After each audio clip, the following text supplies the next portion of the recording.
Sadunia, the world you are building.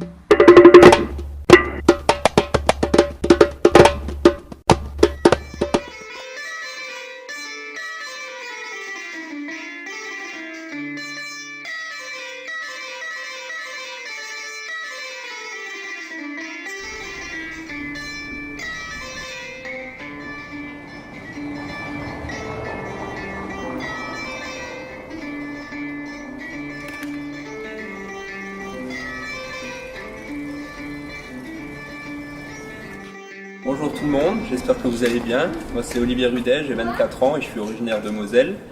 Et depuis le 7 avril 2013, je parcours la France en vélo pour rencontrer des personnes qui essayent d'agir pour essayer d'améliorer le monde, pour participer à l'évolution positive de l'humanité. Et à l'occasion de la Journée internationale pour la paix, je profite pour vous délivrer un message, pour vous dire un peu ce que j'ai sur le cœur. Parce qu'en ce moment même, malgré que ce soit la Journée mondiale de la paix, il y a des enfants qui meurent de faim, des êtres humains qui meurent de faim, de la pauvreté partout dans le monde, alors qu'on pourrait très bien l'éradiquer. Il ne suffit pas de secourir la pauvreté, on peut l'éradiquer. Nous, en Europe, en Occident, on a une vie de richesse, pendant que d'autres meurent de faim, et ça me fait vraiment mal au cœur.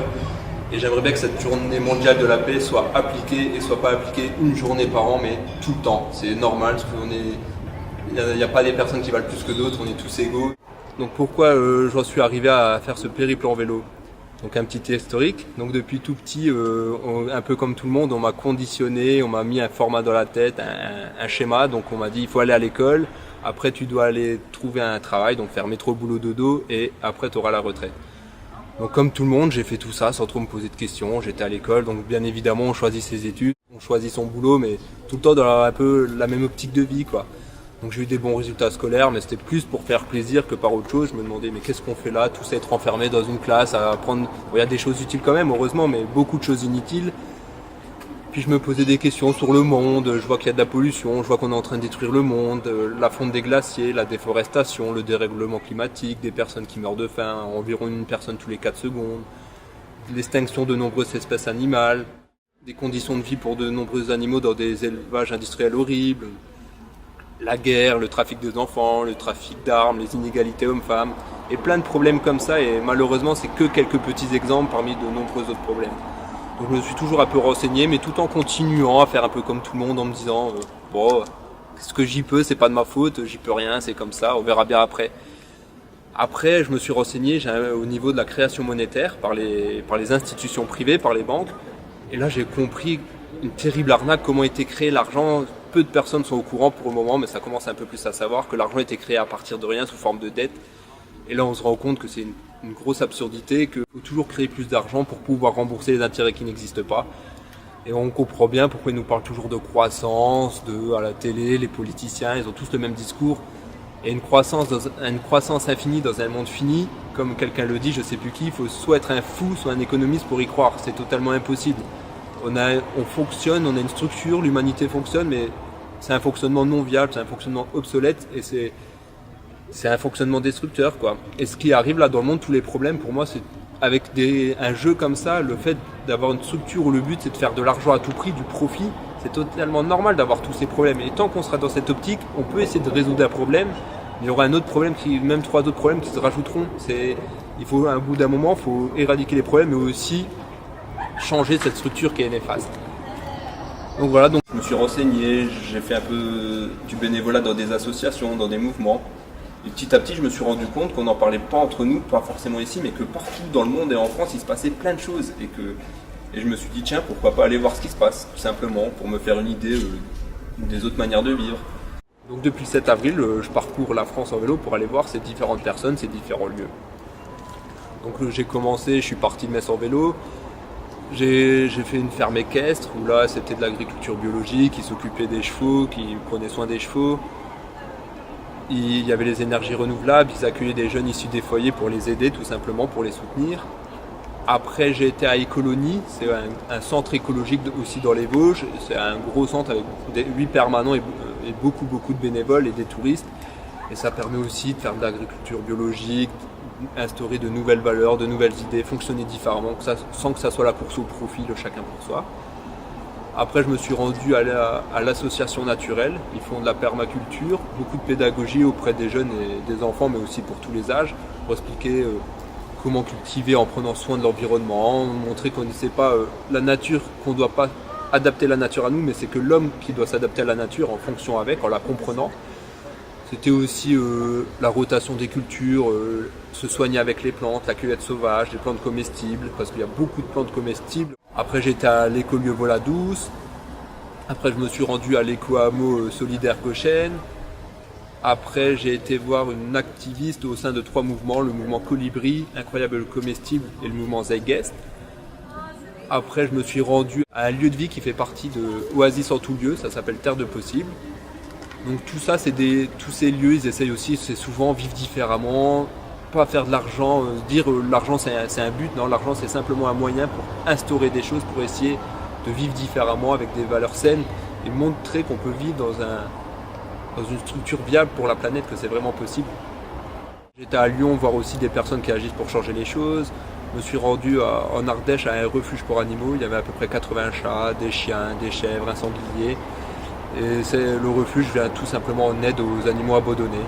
Et les personnes qui agissent dans le refuge sont végans, c'est-à-dire qu'ils ne consomment pas de viande. Et tous les produits issus des animaux, ils n'en prennent pas parce qu'ils veulent laisser les animaux libres de vivre comme ils veulent, les laisser libres et heureux. Après, j'ai fait aussi quelques autres lieux comme la Clémenterie, Caracole de Sucre.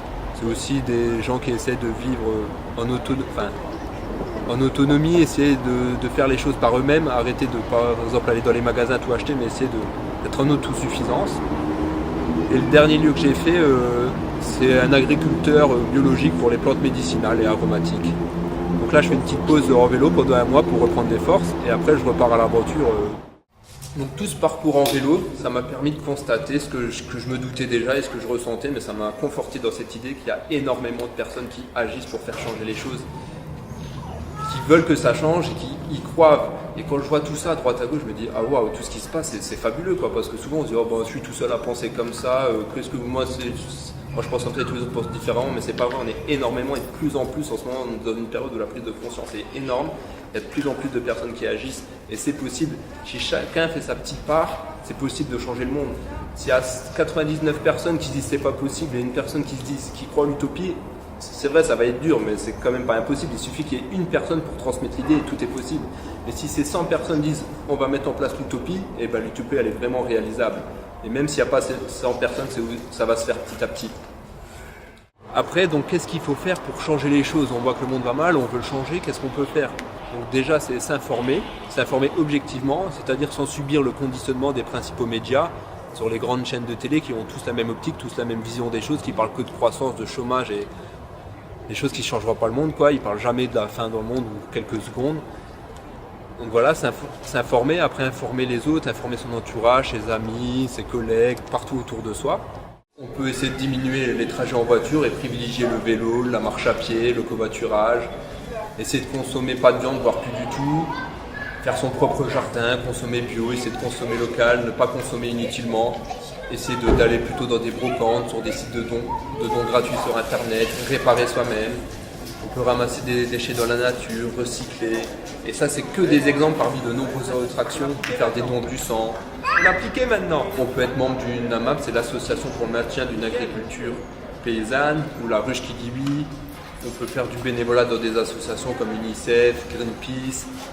On peut être membre des systèmes d'échange locaux, il y en a un peu partout en France. On peut faire du woofing, visiter des écolieux, des éco-villages. Au lieu d'aller dans les grandes banques, on peut plutôt aller se diriger vers la NEF, le crédit coopératif, qui vont utiliser plus intelligemment l'argent. On peut se renseigner sur des personnes ou soutenir des personnes comme Monsieur Mondialisation, Kenny Arcana, la chanteuse avec des superbes idées. On peut agir au sein de différents mouvements, il y en a beaucoup, par exemple le mouvement Colibri, le mouvement Incroyable Comestible, les Indignés, Anonymous, Attaque, mouvement pour la décroissance, Ville en transition, il y a aussi le mouvement pour le revenu de base, le mouvement Zeitgeist, Projet Vénus, et il y en a beaucoup comme ça. Si chacun fait sa part, on peut vraiment changer les choses. Et après, c'est clair et net, il faut changer les problèmes qu'il y a dans le monde, il faut les éliminer, il faut les enlever. Il faut aussi pour moi changer la structure parce qu'elle est vraiment non viable. C'est pas suffisant pour que ce changement se produise, la structure, le système, composé d'humains et il faut que les humains changent, il faut qu'on évolue, que nos valeurs d'individualisme, chacun pour soi, si moi je vais bien et les autres vont pas bien, tant pis, c'est pas grave, tant que je vais bien, ça me va. Tout ça, ça doit disparaître, on doit se transformer en soi, une évolution des consciences pour que ça puisse fonctionner. Et comme le dit très bien Gandhi, il faut être le changement qu'on veut voir dans le monde.